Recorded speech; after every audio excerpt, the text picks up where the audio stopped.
그럼에도 살아냅시다.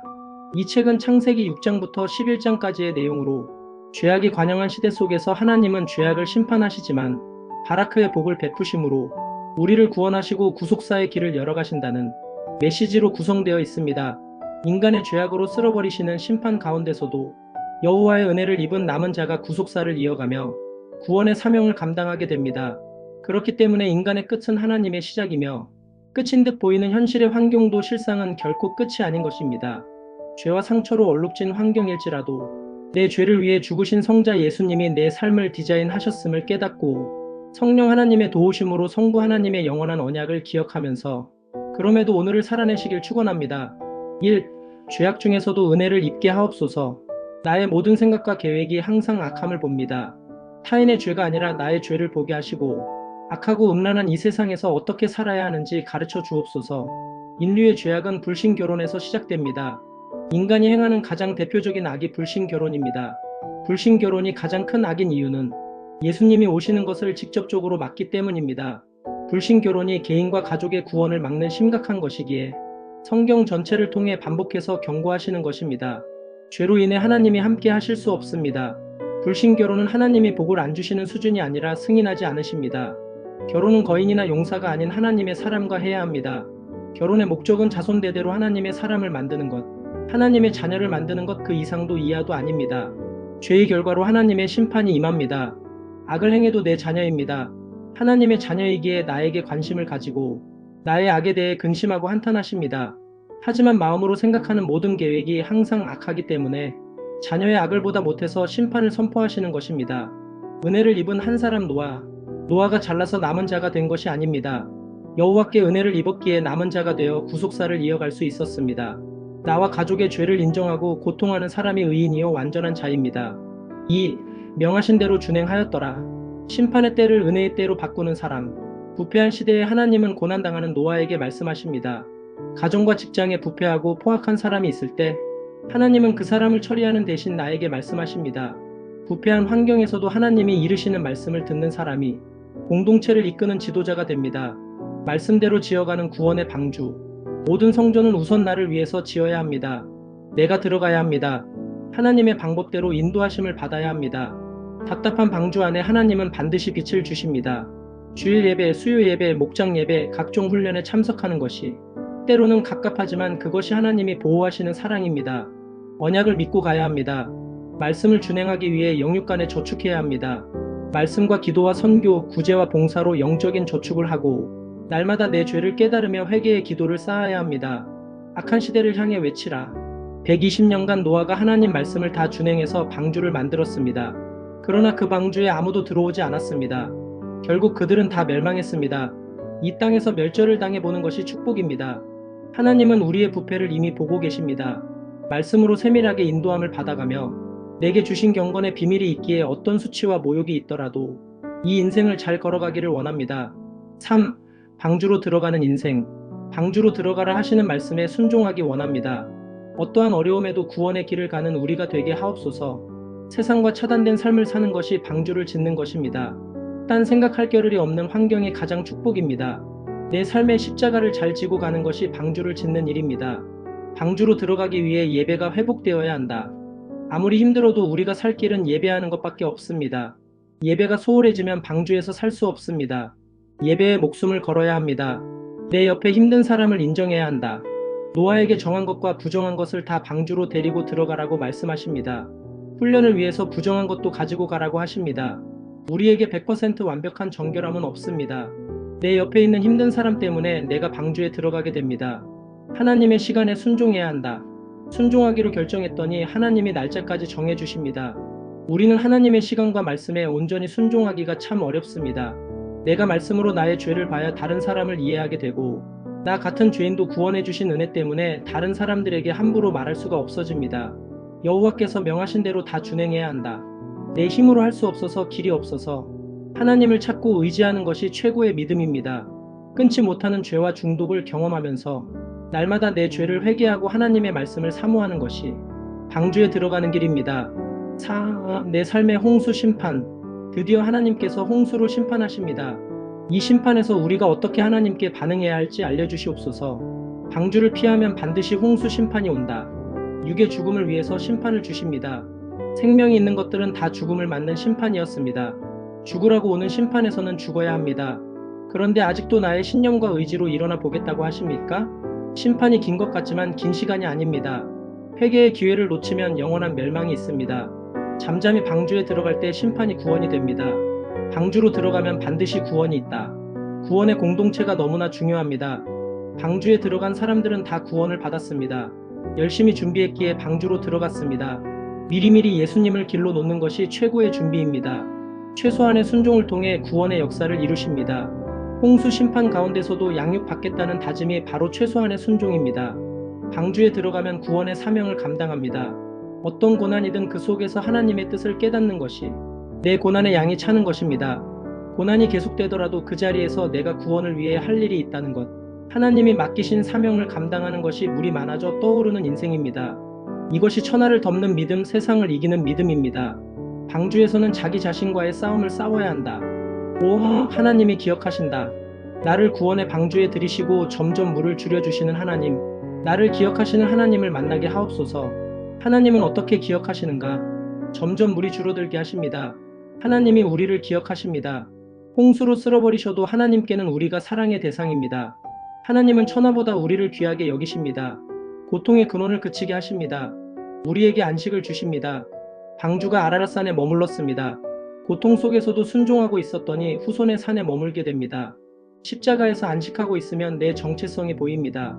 내가 너무 형편없고 나 같은 바보가 어디 있는가 생각하다가 주님을 부르기 시작하니까 나의 봉우리, 나의 사명이 보이는 것입니다. 내가 할 일 사명이 있다. 사명을 감당할 때 우리는 때와 사람을 분별해야 합니다. 당장 열매가 보이고 잎이 보여도 함부로 나서지 않고 공동체에 잘 매여있는 사람 때를 분별하고 사람을 분별하며 훈련을 잘 거치는 사람이 비둘기 같은 복음의 일꾼이 됩니다. 6. 방주에서 나오라. 세상에서 사명을 잘 감당하려면 방주에서 나와야 한다고 하십니다. 어떻게 훈련받고 잘 나와야 하는지 가르쳐 주옵소서. 하나님의 때까지 잘 기다려야 한다. 정확한 때에 정확히 말씀하시는 하나님의 음성을 듣고 하나님의 때까지 기다려야 방주에서 나오라고 하십니다. 노아가 물이 거친 것을 봤습니다. 그런데 물이 마를 때까지 또 기다립니다. 신앙은 기다림의 영성이라고 해도 과언이 아닙니다. 기다림이 지혜이고 과정이고 결론입니다. 예배가 목적인 인생을 살아야 한다. 인생의 모든 목적은 예배가 되어야 합니다. 내 인생의 목적과 기쁨이 예배밖에 없다고 할 때 나의 고난도 그치고 방주 안에서 모든 것이 귀한 약재료가 되어서 다른 사람을 살리는 데 쓰일 것입니다. 긍휼의 은혜를 베풀기 위해 나오라고 하신다. 하나님께서 노아의 예배를 받으셨습니다. 7. 다시 복 주시는 하나님, 방주에서 나와서 폐허가 된 세상에 서서 이제 다시 시작하며 예배의 복을 누리는 우리가 되기를 원합니다. 생육하고 번성하여 충만하라고 명령하신다. 생육하고 번성하여 땅에 충만하라는 것은 열매를 맺고 많아지고 가득 차라는 뜻입니다. 죄 가운데 인류가 멸망했어도 창조대와 동일하게 다시 우리를 축복하십니다. 우리가 다시 시작할 수 있도록 모든 은혜와 조치를 취해 주십니다. 예배의 회복으로 풍성해져야 한다. 노아에게만 말씀하시던 하나님께서 이제는 구속사의 주인공이 될 아들들에게 직접 찾아오셔서 말씀해 주십니다. 직접 복을 주십니다.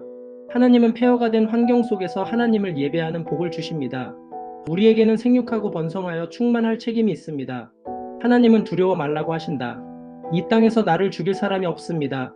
하나님이 나와 동행하시기에 두려워할 것이 없습니다. 아직 예배가 회복되지 않았기에 두려운 것입니다.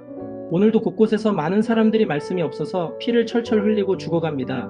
나에게 말씀이 있으면 모든 사람들을 다스리고 도울 수 있습니다. 생명의 주인은 하나님이시다. 우리가 다시 살기로 작정하면 하나님이 먹을 것을 공급하시겠다고 합니다. 하나님이 책임지실 것을 믿으십시오.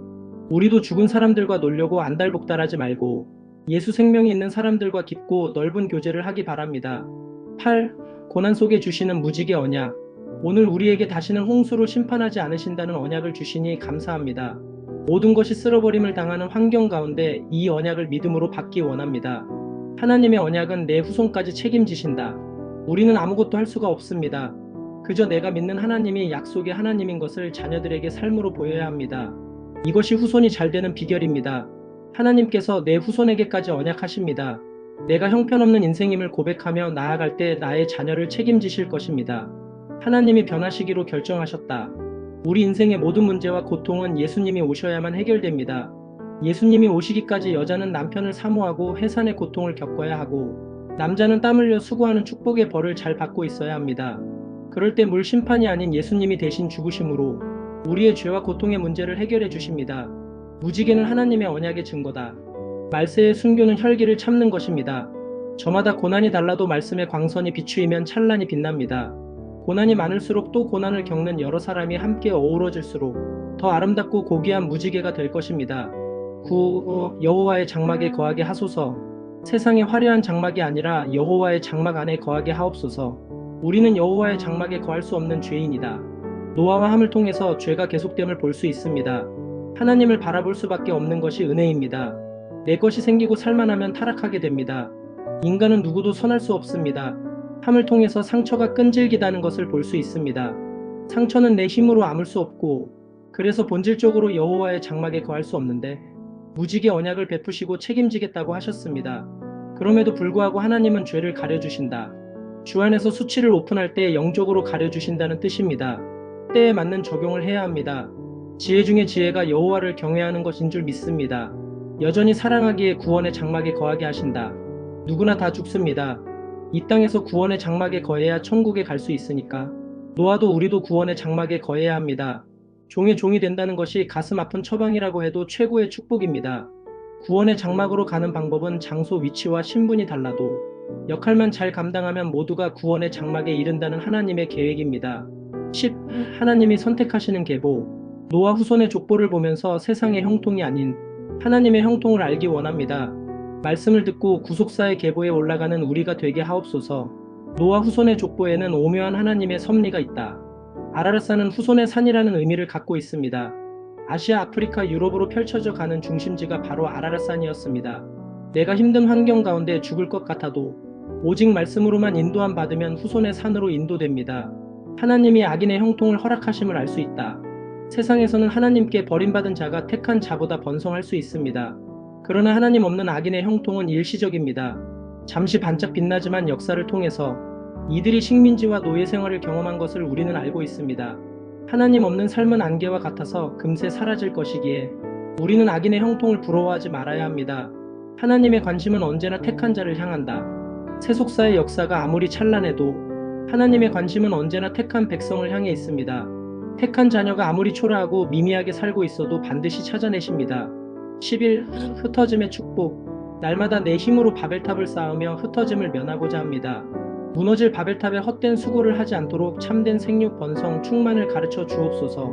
끼리끼리 뭉쳐서 흩어짐을 면하고자 하는 악이 있다. 끼리끼리의 말을 하면서 점차 하나님과 멀어지게 됩니다. 마음이 딱 맞으니 장소도 한 마음으로 정해 신할 땅에 거하게 되었습니다. 물이 풍부하고 넓은 평지만 보면 하나님과 상관없이 거기 머뭅니다. 내 이름을 내고자 하는 악은 결국 반역으로 이어집니다. 이때는 뭉쳐서는 안 됩니다. 한 사람이라도 마음이 안 맞아 충동해야 축복입니다. 하나님은 온 지면에 흩으심으로 구원을 이루신다. 하나님은 니무롯의 아이디어를 그대로 놔두십니다. 은사를 없애지도 않고 IQ를 낮추지도 않습니다. 하나님은 바벨탑을 부수지도 않고 니무롯을 그 자리에서 죽이지도 않으십니다. 하나님은 언어를 혼잡케 하는 방법을 쓰셨습니다. 그 흩어짐을 통해서 성령님을 만나게 하시고 가족과 자녀만 알던 내가 바깥으로 눈을 돌리게 하십니다. 그래서 영적, 육적, 정신적으로 흩음을 당하는 것이 하나님의 사인입니다. 진정한 생육, 번성을 원하시는 하나님의 본심이십니다. 12. 생명의 족보를 이어가라. 우리에게 주신 것과 흩으신 모든 것에까지 감사하는 우리가 되기 원합니다. 생명의 족보에 올라 주님 다시 오시는 날까지 구원을 이루어가는 우리가 되게 하옵소서. 영적 생명을 낳는 자들이 생명의 족보에 오른다. 바벨탑 사건을 통해 세계는 둘로 나뉩니다. 힘든 환경에서 어떻게 반응하는가가 중요합니다. 말씀이 들리지 않았기 때문에 함과 야벳이 생명의 족보에 오르지 못했습니다. 그러나 콩가루 같은 환경에서 세매 후에는 이렇게 생명을 낳으며 수많은 이름을 족보에 올렸습니다. 끝없는 방해를 끊어야 한다. 첫째 우상 숭배를 끊어야 합니다. 둘째 자식을 앞세운 슬픔이 방해가 되었습니다. 셋째 살해의 불임이 방해가 되었습니다. 그렇게 경고하셨어도 듣지 못하고 약속의 땅으로 가지 못했습니다. 그래서 돈이 없고 환경이 열악한 것이 약속의 땅으로 가는 데는 오히려 축복일 수 있습니다. 죽어야 이 모든 방해가 끝난다. 생명을 낳는 족보가 끝나고 12장부터는 족장의 역사가 펼쳐집니다. 그런데 창세기 11장이 죽음으로 끝나는 것을 주목하십시오. 아버지 데라가 죽었을 때에야 아브라함이 약속의 땅을 향해 가는 생명의 족보에 오르는 인물이 되었습니다. 최고의 축복은 생명의 족보에 올라가는 것입니다. 흩어짐의 사건에서 영적인 생명을 낳아야 합니다. 우리가 드릴 수 있는 최고의 감사 예물은 눈물이라고 생각합니다. 눈물로 씨를 뿌리면 기쁨으로 거둔다고 말씀하십니다. 이상 김양재 목사님의 저서 그럼에도 살아냅시다를 발췌하여 읽어드렸습니다. 이 책은 창세기 6장부터 11장까지의 내용으로 죄악이 관영한 시대 속에서 하나님은 죄악을 심판하시지만 바라크의 복을 베푸심으로 우리를 구원하시고 구속사의 길을 열어가신다는 메시지로 구성되어 있습니다. 인간의 죄악으로 쓸어버리시는 심판 가운데서도 여호와의 은혜를 입은 남은 자가 구속사를 이어가며 구원의 사명을 감당하게 됩니다. 그렇기 때문에 인간의 끝은 하나님의 시작이며 끝인 듯 보이는 현실의 환경도 실상은 결코 끝이 아닌 것입니다. 죄와 상처로 얼룩진 환경일지라도 내 죄를 위해 죽으신 성자 예수님이 내 삶을 디자인하셨음을 깨닫고 성령 하나님의 도우심으로 성부 하나님의 영원한 언약을 기억하면서 그럼에도 오늘을 살아내시길 축원합니다.